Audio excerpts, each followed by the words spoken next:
मोदींनी पुन्हा एकदा मतदारांसमोर हिंदुत्वाचं कार्ड फेकलंय। हिंदू दहशतवादाच्या मुद्द्यावरून त्यांनी काँग्रेसवर निशाणा साधलाय। हिंदुत्वाचं कार्ड काढून मतांचं ध्रुवीकरण करण्याचा प्रयत्न मोदींचा आहे का, याबाबत आता चर्चा रंगू लागल्यात। मोदींनी फेकलं हिंदुत्वाचं कार्ड।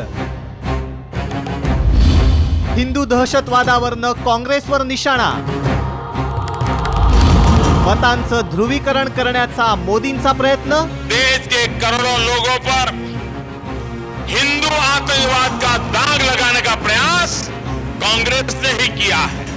पहा पंतप्रधान नरेंद्र मोदी काय म्हणतायत। आजवर विकास कामांवर बोलणारे मोदी निवडणुकीत मात्र पुन्हा एकदा हिंदुत्वाच्या मुद्द्यावर उतरल्याचं दिसतंय।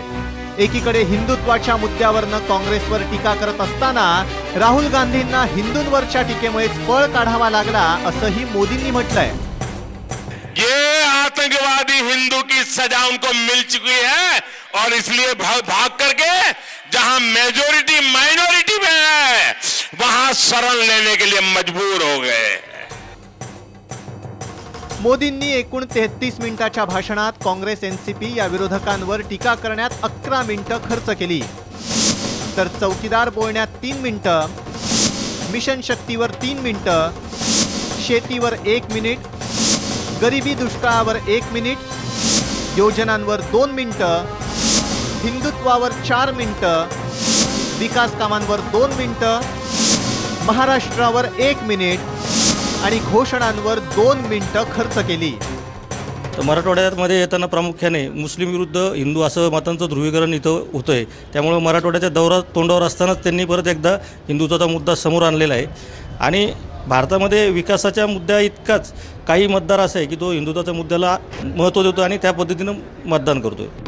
गेल्या 5 वर्षातील सरकारच्या कामगिरीबाबत मोदी का बोलत नाहीत असा सवाल विरोधकांनी उपस्थित केलाय।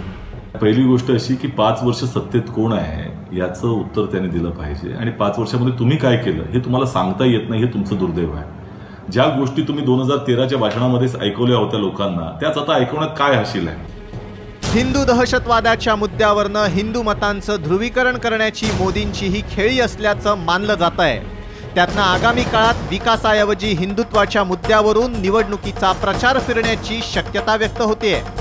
संजय डावसह मोहम्मद इरफान, साम टीव्ही, औरंगाबाद।